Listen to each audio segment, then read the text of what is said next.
Welcome back. In this video tutorial we're going to be doing the next mechanic, which is the stacking mechanic. So I'm not doing your traditional stacking game where the blocks overlap and they get chopped off. I think that it's been done to death and there's so many online already. So I want to do your standard stacking. So I'm going to have an object that's going to instantiate into the world and move from side to side. And as the game progresses, it will get faster and faster, and then you just click for it to drop on this platform down here, and then you're going to stack them up to get a high score.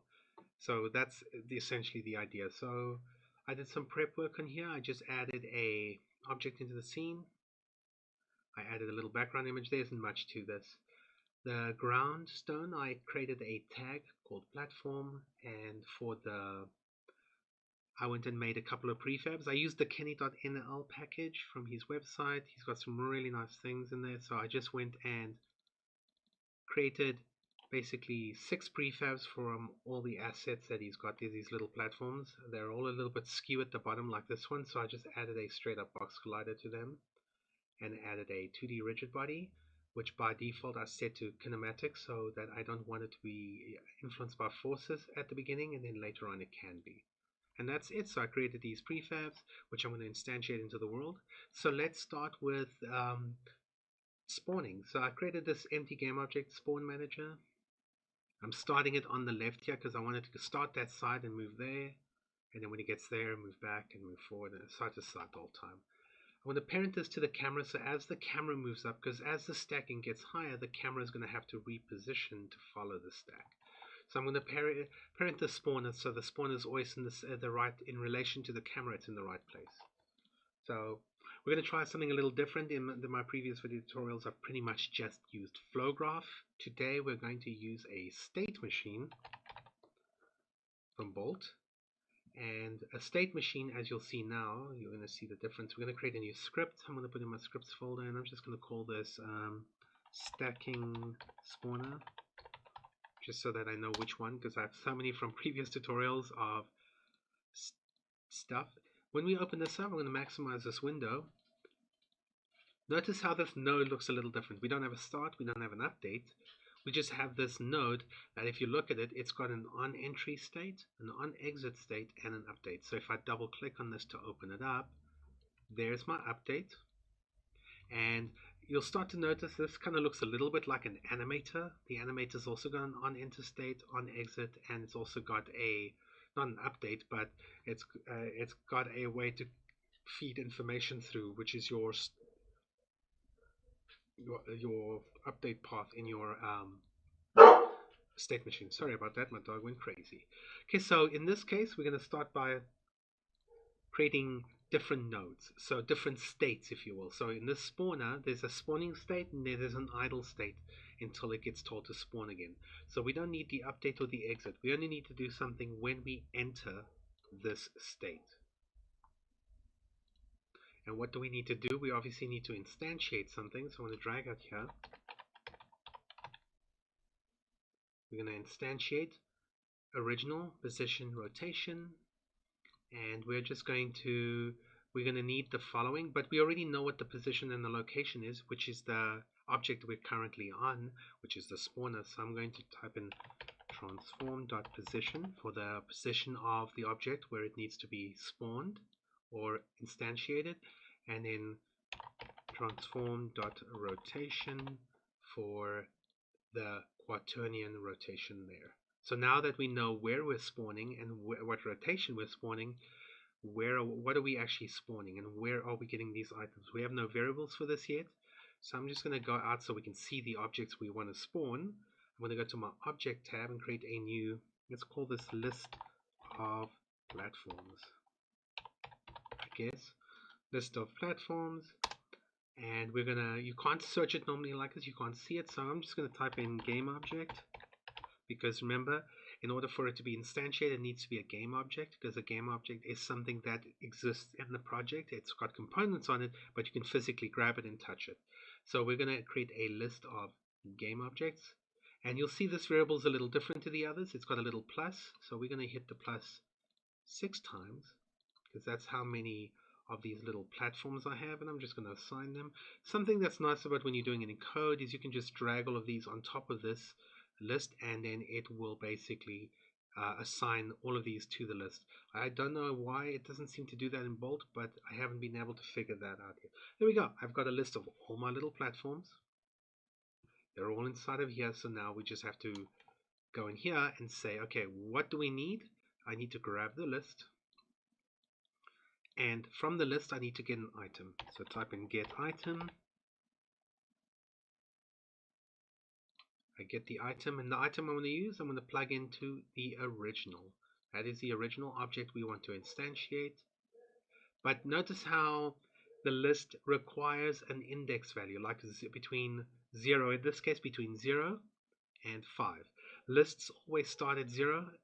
They don't start at 1, so it's 0, 1, 2, 3, 4, 5. So there are 6 items in here, but the way they're numbered is 0 through 5. Okay, so how do we get that? I want to randomly grab one of these platforms. So from the index, I'm going to drag out and type in random.range. And I'm going to get a minimum value, which is 0, because the list doesn't go below 0. And what is the maximum value? We just need to get how many items are in this list. We're going to drag out and type in count.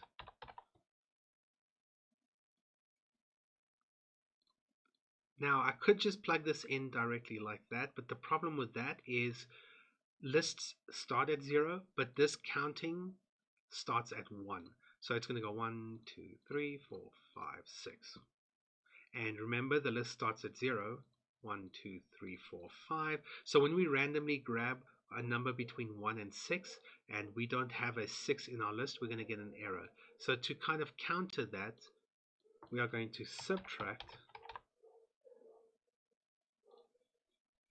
and then we're going to plug that into the output. And what are we going to subtract? We're just going to subtract the total by 1. So we're going to put this as an int and just put 1 in there.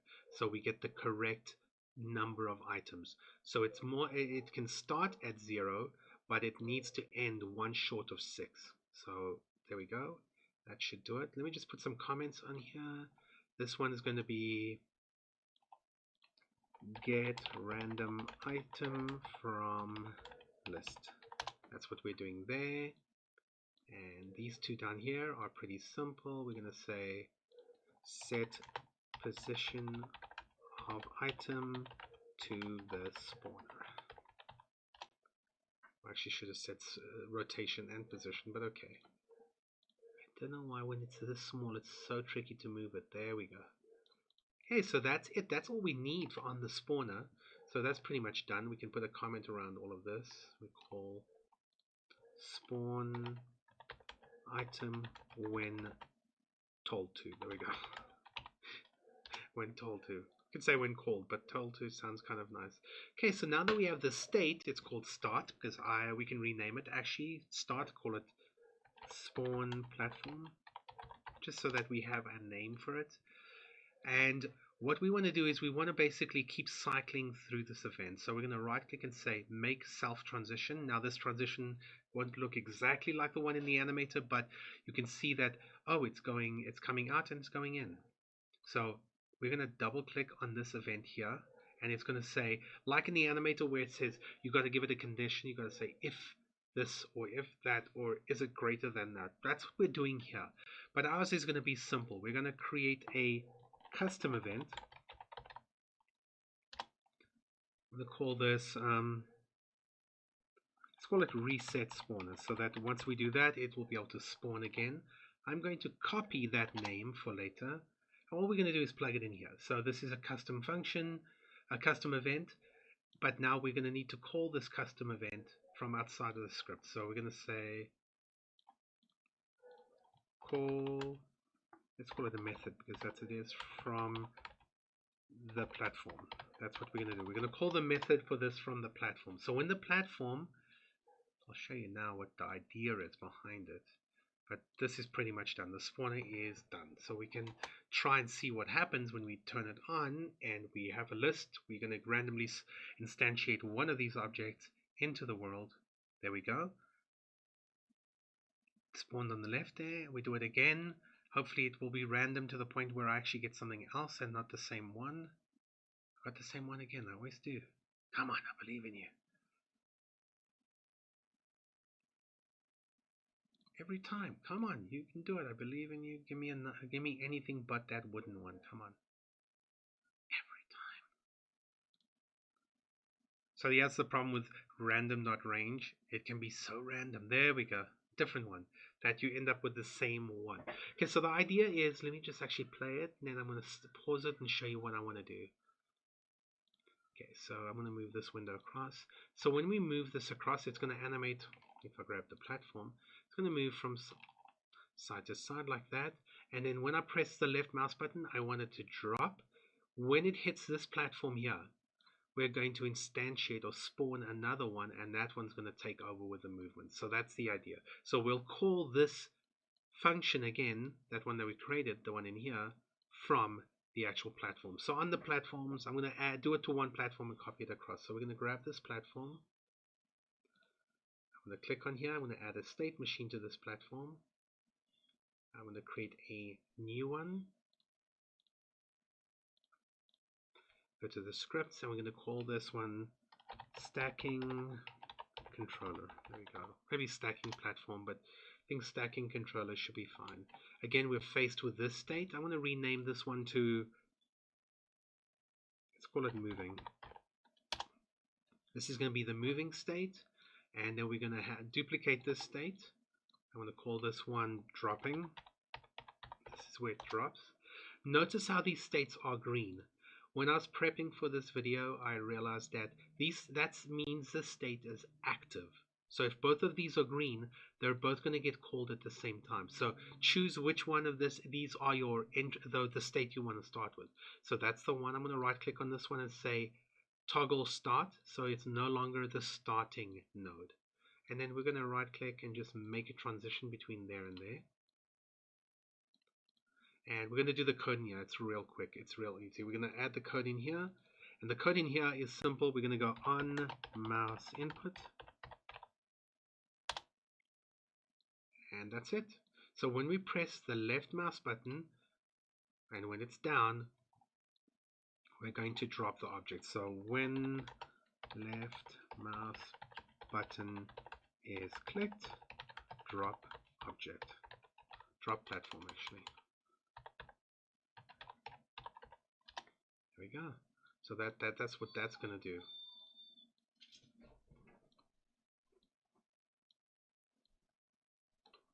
The puppies are too cute, but they're crazy. Crazy. Okay, so that's it. So let's go into the actual coding section of this. So we're going to go to our platform. Let me just open up my reference. We're going to start with the moving. So let's go in here. And all I need in the moving is just the update, because it needs to be updated every frame for the moving. And we're going to do a standard transform.position. We're going to set the position of the object. And again, all I care about is using a new vector 3xyz. All I care about is the x position. So the other positions I'm not too bothered with. So I'm going to do a transform.position. And I'm going to tell it whatever your y position is right now and whatever your z position is right now, use that. So I'm going to go and say v3.y, plug that into the y position, and go v3.z. My apologies for the wrong, and plug that into there. So now that we have, it now knows where it needs to be as far as, let's just put a comment group around this and call this platforms current position y and z. There we go, something like that. Okay, so all we need to do up here is we're going to drag off here, and like we've done in the past, I'm going to do a mathf.lerp, because a mathf.lerp is a float, so we're going to lerp between two values. Now I know what these values are. I'm hard coding this. I probably wouldn't recommend it. It's going to be between minus 10 and 10. The reason for this is if you look at my scene, I use my spawn as a reference. So minus 10 is all the way on the left here, and if my level is built the way it is, the opposite side should be 10, which it is. So I'm going from that point to that point. So that's all I'm doing in that code. I'm saying go from point A to point B, and how we're going to travel to those locations. We're going to use the time, and this time we're going to use something called a mathf.pingpong, like the game. So it's going to be like a tennis game. It's going to go from left to right and then right. It's going to go like that. It's going to move. Once it reaches the right, it's going to go back to the left. When it reaches the left, it's going to go back to the right, and it's going to go back and forth the whole time. So it's going to ping pong between those two locations. Okay, now we need to kind of create a variable that we can control. I'm just going to put in the graph because I will call it through code, but I don't necessarily want the artist to be able to access this. So in the graph here, I'm going to create a speed variable. It's going to be a float, and I'm going to set it to like 0.5. So we're going to grab the speed. We're going to multiply the speed. And you're probably thinking by time.delta time you would be close, but not. It's not the right one we're going to use. We're going to plug that into time. Now, I'm not quite sure smarter people than me can explain the length of this, but I find that I think the length is between 0 and 1 being a normalized value. So if I put it on any other kind of numbers, I get weird results. So I found that putting 1 in that length is what gives me the best results as far as this animation. And then I just multiply the speed, something called time.time. So what time.time is, the moment you hit play over there on your game, time.time starts and records the amount of time since the game started. So it's using this time.time, it's multiplying it by the speed value, which is setting the time for this animation to play. So if you wanted to have 1-to-1 speed, the speed value should be 1. So whatever the time is running, you're gonna get that speed playing through.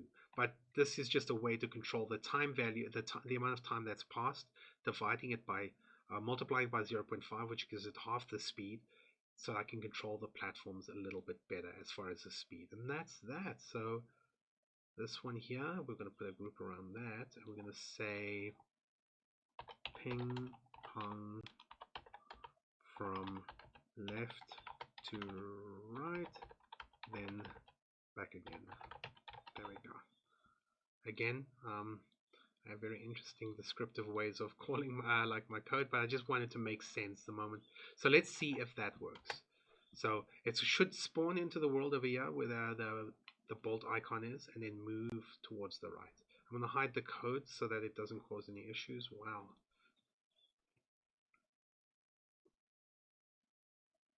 Okay. It did not move. That's nice. Why is it not moving? Oh wait, obviously it's not moving because I did this again during the prep. I need to copy the state machine, so I'm going to copy the state machine, grab all the others, right click and paste the state machine into all the other prefabs so that they all have the same logic. Only one of the 6 had that logic. There we go. Done. I can actually just move this here. There we go, and we'll keep doing this as long as the game is running. It's going to drop. And then watch when I left click, object stops because the code is no longer running on this object. If I select my ground and stone, go to my state machine, we are no longer in this state, we're currently in the drop state. We fired through. So let me start the game, pause, and just show you. You should be able to see the logic flow through. So let me select that. Okay, here we are. We're in the blue state right now. Watch as I click it. It went through down to the bottom. So what we need to do is we need to do something in the bottom state over here. Okay, so because now this is a flow graph, a state machine or a flow graph, I don't have to worry about doing anything else to the others. Now that we've assigned the script to it, whatever we do to this one will propagate through to the others. So I need to go in here. I'm going to go into my next piece of code. Sorry, just looking at my prep.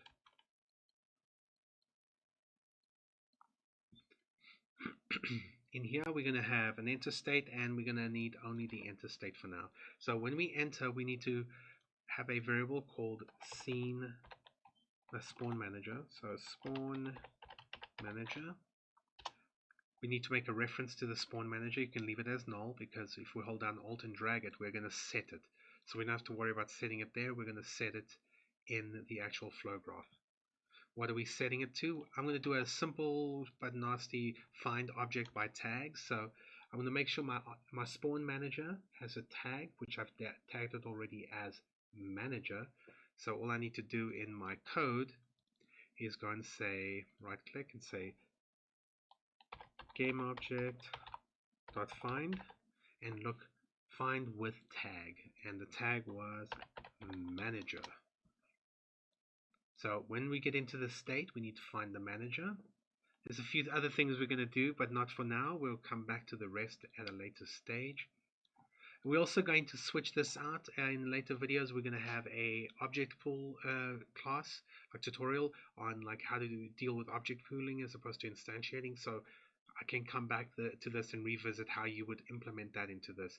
We're just kind of instantiating because it's quick and easy, but to kind of get the logic past. But when we get to the object pooling video, it'll make a lot more sense with how you go about using that. So in here we're saying get the spawn manager on enter. So that's what we're doing. We're getting the spawn manager when we get into the scene here, and then we're going to do an on collision. On collision enter 2D because we're using sprites. Oh, one more thing here. I need to drag out and type in rigid body 2D dot body type, and we have to set that body type to be kinematic. So let's put another comment group around here. Set rigid body to dynamic on enter. There we go. So that does, it says exactly. So we're setting it so that it can drop. So if we try that now, the object will no longer just be floating at the top here. When I click on the button, it'll drop down to the bottom here. So now we know that it's working. Okay, so I did also create a platform. Sorry about that, guys. Cheap as my dogs are crying crazy. So I did tag the platforms as platform. So when I hit a platform, if it hits like another volume or another something else, so all of these should also be tagged as platform. Just double check. Yes, it is. As long as it's touching a platform, it's good. We're going to create a kill volume at the bottom here, which when you hit it, you're going to it's going to destroy the game, or restart the game, or put into a pause menu, whatever we want it to do. So off the collider here, we're going to do a compare tag. So gameObject.compare tag. And we are going to check for platform.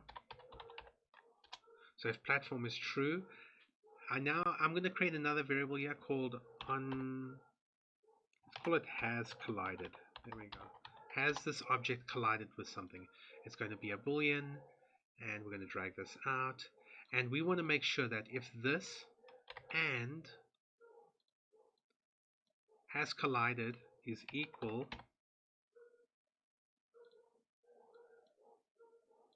to false. So if we haven't touched anything, if we do not put in this extra failsafe, what would happen is every time the object collided with something, it would spawn a platform at the top of the spawn manager, and you would end up having I basically forgot to put this in when I was testing, and I had it crash on me because it ended up spawning something like 1,000 platforms in one shot. So we want to make sure that if this platform hasn't collided with anything yet, and it is a platform that we're colliding with, then we are going to want to call that spawn manager's custom trigger. So drag off and type in trigger custom event. Wow, if I could spell, that would have been great. Cheapest. Trigger custom event. I can't remember if it was, there we go, it's still in memory. Reset spawner. And it's not on this object. This reset spawner is not on this object, but the object it is on is the spawn manager. So click it into where it says self. And then all we need to do after this is hold down Alt and drag in the has collided and set this to be true. So now we have collided with anything, so this will never fire off again after the first time. We just needed to fire off once. So I'm going to put a comment group around this and say check for platform collision, and if this platform has not collided yet. There we go. I guess that makes sense. We're gonna roll with it. That's a mouthful. That much I will admit. But we're gonna leave it like that. And over here, we're just going to click over here. We're gonna say tell spawn manager to spawn next platform. That's all that this does. So tell the spawn manager we're now done. Please spawn the next platform. So let's try that out and see what happens. So when we start, you'll see that the spawn manager is still set to null. Objects moving. The moment I click, notice how the spawn manager did not actually. Oh no, it did. I'm looking at the wrong one. So there we go. It instantiated. So now I'm going to try to drop this one in reasonably. I'll try to see if I can actually be good at my own game. No. Ooh, that was close. Okay, so phase 1 is done. Now we're going to get to a point where these platforms are going to get so high that we are going to run out of camera space, and it's going to get in the way of the spawner. Notice how close it is to the spawner. There we go. And then the spawner is just going to keep knocking them over. So that is now working. So all we need to do is we need to create a camera. So when the platform gets placed, I want to store that Y position. If the Y position is higher or equal to the current camera position point, which is somewhere over here, then we're going to move the camera up to match that new position, and we'll keep doing that, and then the camera will slowly follow up. But first thing I think we should do before anything else is just kind of have a way to restart the level. So I'm going to create a new empty object. Let's call this kill volume.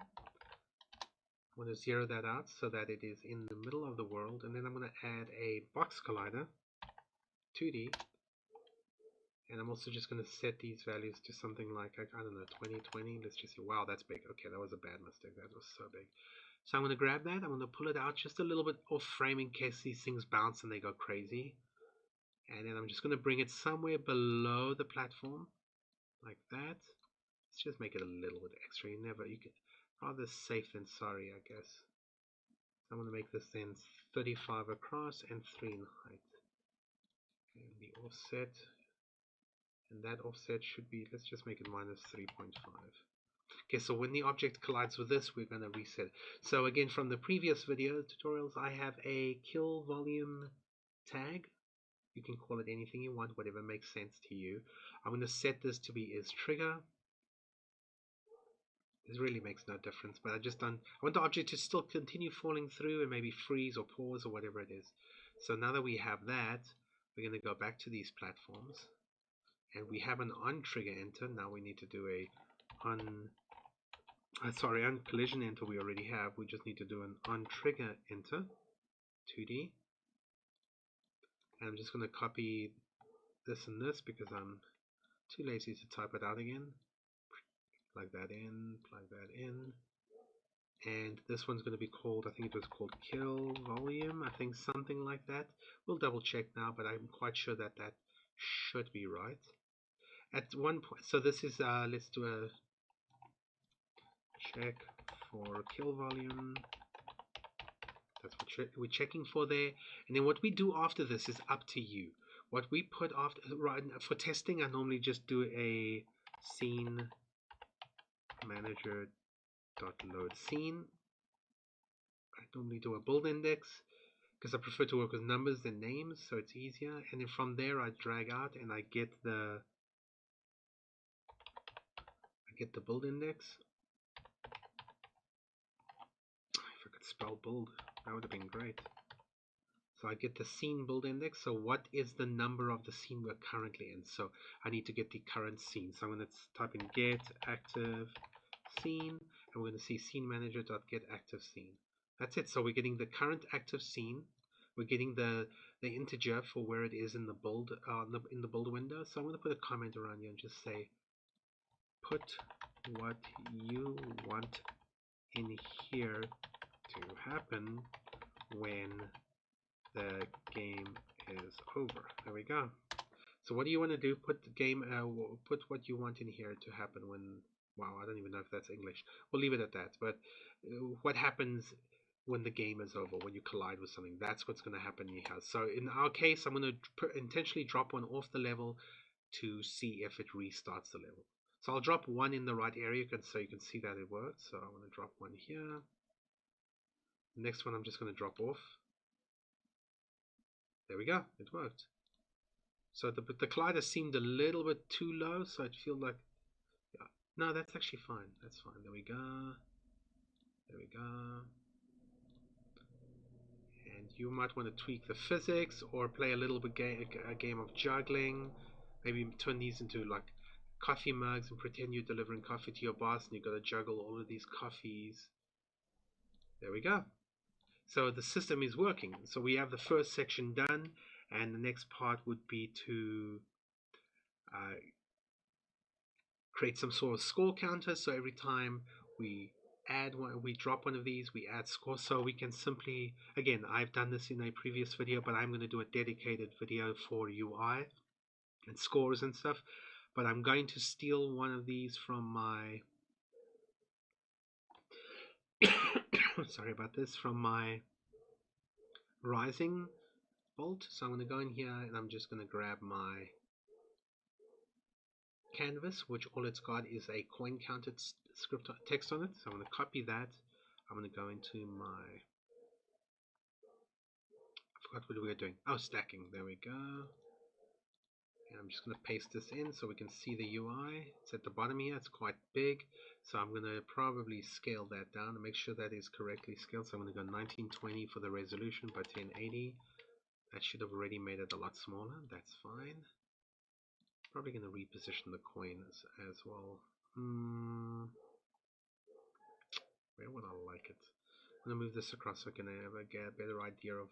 Probably going to change the color. The color is upsetting me, so I'm going to change it to that color. I'm probably going to put it inside of the platform. That could be cool, and just scale it down to something like 50. And probably not use the word coins. That makes no sense. I'm just going to put it straight up to 0. Okay, and this has got its own script on here. So it's got a coin counter. It's got the problem with this current coin counter is I just want to kind of. Oh no, it's got a string. Sweet. Where is the string? Oh, I put it in. Oh, it's just using a standard string, not a variable. So I can quickly change this to have nothing. So I can just have no string text value. And all we're going to do is we need to find this this function called add score, like we did with the spawn manager. So we're going to update this UI every time we drop one of these onto this platform from the well, English, from the platform itself. So I just want to give it a tag. Let's just call this, let's create a new tag and let's just call this UI. There we go. I'm going to assign this canvas a UI tag. Probably also just have gone and say find the canvas in the scene. Let's actually do that. Let's untag that and show you another way to find an object. So inside of my platform, so my prefab stacking bolts platform, in here, when we get to this point, we are going to go in the update here. We're going to drag off. I'll need to create a variable here. So let's call this UI canvas. Leave it as a null as well. We're going to drag that in. And we're going to do a find by object by type. And we're going to look for a canvas. Now, this won't work if you have multiple canvases, but in my case, we only have one. So we're going to say find the object that's got a canvas, set it to the canvas. So let's put a comment group around this. Get a reference to the canvas.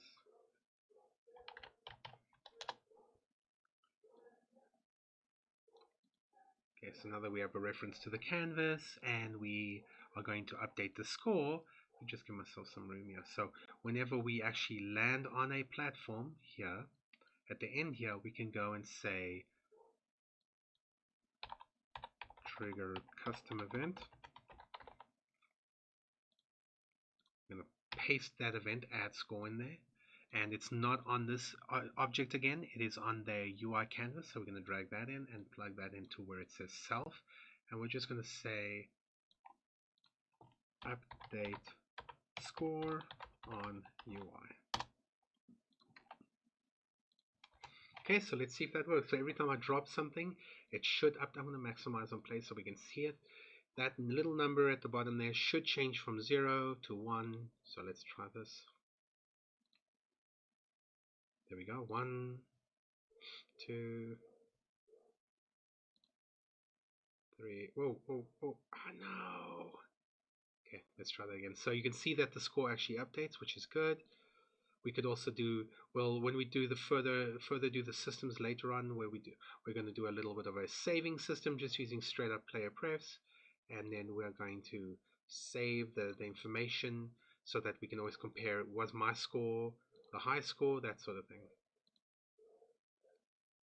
Let's finish the stacking by just doing the camera. So what we want to do is that when the platforms get to a certain point, we want to be able to move the camera. So I'm just going to use where the camera position is right now as the position. So when the, let's call it, when the platforms reach to this point, we want to move the camera off with an offset value so that the camera just keeps updating its position so that we're able to keep stacking. If we don't do this, the camera is just going to kind of stay static, and then we'll end up like just things will collide and all sorts of weird stuff will happen.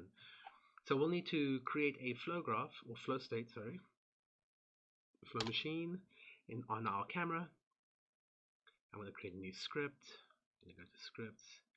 I wonder if I have it here. There we go. Yeah, I mistake created one and didn't even use it. Okay, so now we have our base script. We're going to do all the kind of the logic in here, but we're going to do the comparison in the actual platform. So when the platform drops, we compare that to the camera Y position. If it's if the camera Y position and the platform are the same, or the platform is greater than the camera Y position, then we're going to move the camera up. But the moving of the camera itself will actually happen in the physical camera. So we're going to drag out, and we're going to add a branch because we only want to fire off the code after the update. So whenever you do something in an update, be very considerate about what you're putting in the update, because this fires off every single frame. So whatever it is, kind of give yourself case statements, if statements, just to kind of block off any code or any logic that doesn't need to fire unless, like, you have no other choice, unless it has to happen. So let's create a new variable. We're going to call this one camera speed. I'm going to set, this is going to be how fast the camera is going to move. Let's make it like 5 to start. We're going to create a variable called move camera, and that's going to be a boolean. So can we move the camera? That one we're going to use right now. We're going to check to see if the camera can be moved. So right now it's false, which means the camera can't be moved. And then the last one is new camera position Y. So, wow, let's try to spell that without a big, there we go. New camera position Y. So this is going to be a float because all I care about is the Y position.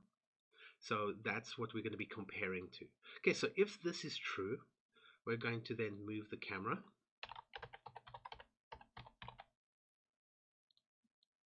And again, we only care about the Y position. The X and the Z can stay what the camera is currently. So we're just going to add a transform.position, and then we're going to grab the vector3.x position because we don't need to worry about that, and the vector3.z position. These are the two positions that are going to be, the camera can keep the original position, so I'm not too bothered with that, so that can stay as it is. So we're going to just leave those. So we're just going to put a comment group around this called get camera current X and Z position. There we go. So that's what we're doing there. So we can just get the current camera Z and X position. Apologies. Okay, so let's continue. Now what we're going to do is we're going to add a lerp, so we can just interpolate between one position to another. So in the Y, we're going to drag off and type in mathf.lerp, and these position values I kind of worked out based on my scene. So A to B is going to be from, if I select my spawner, I move my spawner to the left side, that's where I want it to spawn, then it's going to move to the right. Once it reaches the right, it's going to move back to the left. And this value is minus 10, but my scene's straight down the middle, so I assume that my other side should be about 10, which it is. So what we're going to do is put negative 10 in the starting point, put 10 in the end point, so A to B, and then we're going to, the lerp, normally we would put like something like, let's say, speed multiplied by time dot delta time here. I'm going to use a function called mathf.pingpong, so that it'll do exactly what it suggests. It's going to ping pong from one side to the other. Oh, what am I doing? Wrong one. Sorry, apologies. I'm on the wrong track. It is still a mathf.lerp, and we're not doing this. We're not doing this because my brain is tired. So let's continue. You still do need a lerp. Yes. Now we need to lerp from the current position. So the current vector 3.y. So we're going to move from the current y position, and we're going to be lerping to the new position. So if we grab the new position, where is it? There it is, new camera position. I'm going to plug that in. And then all we want to do is just give ourselves some more room here. We're going to now multiply the speed. So we're going to drag our chair, we're going to type in multiply. And what are we multiplying? We're multiplying our camera speed by the usual time dot delta time.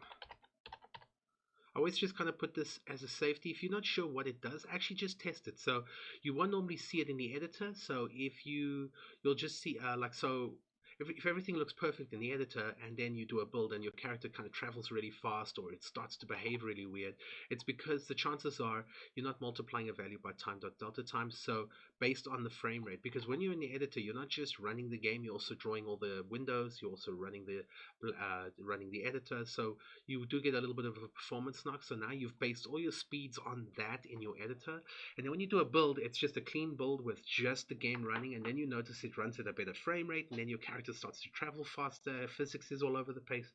So be very careful about this. So let's say move camera in the Y to new position. Okay, so that should do it. Let me just double check. We're grading the current position and we're moving it to the new position. We're using the camera speed in which to do so, only when move camera is true. And then we need one more thing just to disable all of this. We want to set this bool back to false, but we need to check for something first. And what are we going to be checking for? We're doing a branch, and we're going to check to see if the current position, I'm going to duplicate that. I'm going to duplicate this camera node here, new position, and we're going to compare these two values. So what we're going to be comparing is to see if this position is greater or equal to the one below it. So there are two nodes. You could do a comparison. If you've never used a comparison node, it's really cool. It allows you to compare multiple things, so like in different cases. So you could have multiple like outcomes. So you can say if A is less than B, if A is less or equal to B. So you got all of those, which is really cool. So we're going to use if A is greater or less than, equal to the camera position. If it is, we're just going to hold down Alt, drag in the move camera variable, plug that into the true, and we're going to set that to be false again. Okay, so as you probably have noticed, where are we actually setting this to be true? We are not doing that right now. We will be doing that in somewhere else, if you will. So let's just kind of break this into different sections so they kind of make sense of what's happening. Okay, let's call this check if camera Y position is what has reached the new position. There we go. Okay, so that's what we're doing here. If so, we're going to set it back to false. That's all that we are doing right here. And then obviously this is where we do the actual movement of the camera. Movement in the Y. Just so we know. The other, it doesn't move in any other position, it just moves it in the Y position. This one checks to see if the camera has reached its location and then shuts it off. Just so that none of this other code fires unless this is true, this move camera ball, and then once it reaches a location, it sets it back to false so that all of this code stops actually firing. That is pretty much it, I think, on the camera. I'm just going to check my notes one more time, double check. So we do that, yes, good. Yes, flurp, there. Checking that position against that position. Okay, so that looks like, so now we're going to go to our platform and we're going to do the rest of the logic in the platform. So let's go to our platform. It's in the prefab, stacking, bolt, because there is a bolt version and a code version for the exact same project, so I can compare the two. Okay, so now we're going to go and add a branch when the object collides. That's all when we care. When the object collides, is it at the same position as the camera? So we're going to do a branch. Give myself some room so we can comment each of the sections of the code, see what does what. And over here, we're going to do a comparison again. We're going to go greater or equal. This time I'm showing you the other node. In the previous code, we used the comparison node. Now we're just comparing if one value is greater or equal to another value. So now, in this case, we're going to say, is the current platform's transform.position, and it's vector3.y, because that's what we care about. Is the vector3.y greater? And what is it greater than? We're going to do a little bit of a hack here. We're going to go camera.main, find the main camera. And I'm going to just duplicate these two nodes above and just plug the camera into where it says self.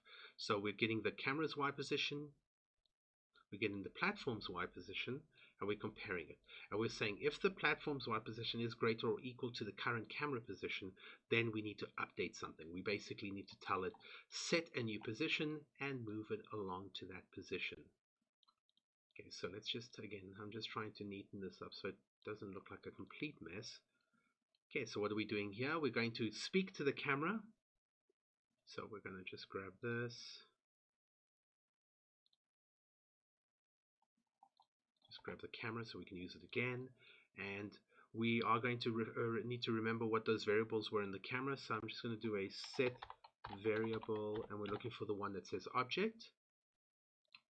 We're going to duplicate that twice because there's two variables we need to update in a specific order. There we go. And they both require the same.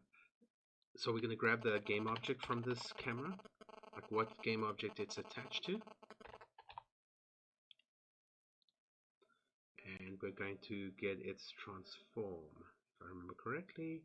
Yes, transform. There we go. I'm not actually sure if we need this. I think it should be fine if we don't, but we can actually just test it. So that's going to go into self and self. So remember, these variables don't exist on the platform, they exist on the actual camera. So we need to set these variables when the time comes. We'll come and put these names in after the fact. So this one I think we'll set as the boolean. So I'm just going to drag off this and add a bool and set it to true. So that's going to be telling the camera that it can move. And this one's going to be the new position that we get from the actual camera. Sorry, that we get from the actual platform.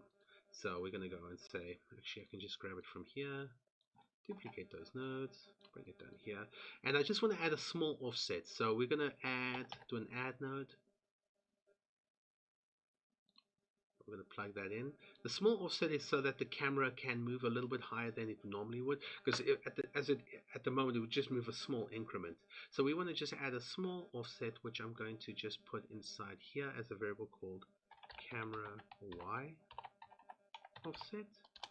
It's going to be a float, and I think I'm going to put something like 2 units or 2 meters. And we're just going to plug that in. So when the camera moves, we're going to get the platform's current position. We're going to add 2 units to the Y and then move the camera to that new location.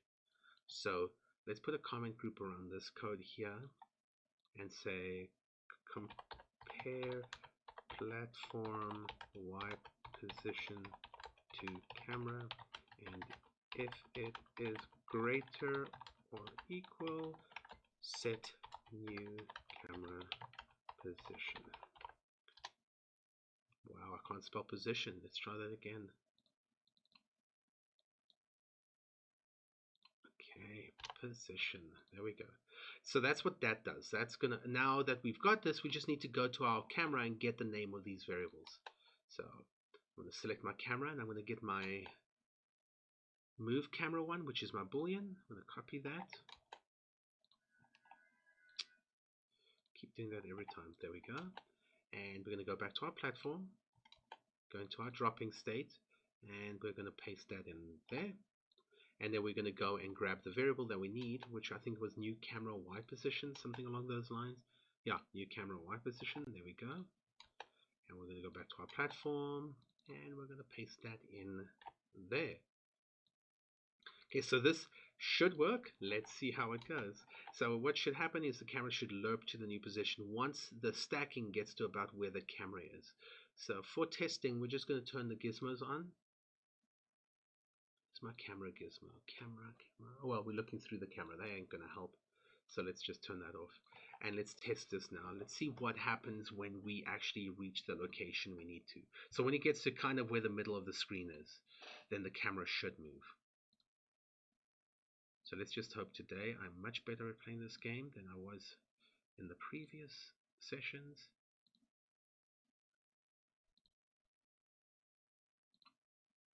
There we go. Camera has moved. Okay. Let's try to not lose the game. Okay, so there we go. It worked. Let's try it one more time just for testing. The speed felt a little bit much. I could probably set the camera speed a little bit slower so it's not as jarring. But let's just see if I can get it there again.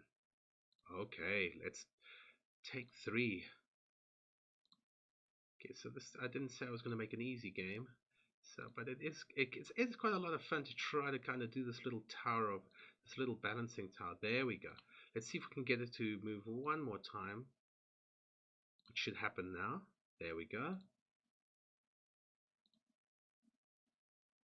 There we go. So it is working. So again, we can slow the camera speed simply by selecting the camera, going to my speed variable, and remember, the bigger the value in lerps, it's almost like a speedometer. The car goes faster, and the slower the value. So let's go somewhere in the middle. Let's kind of go like 3, I think.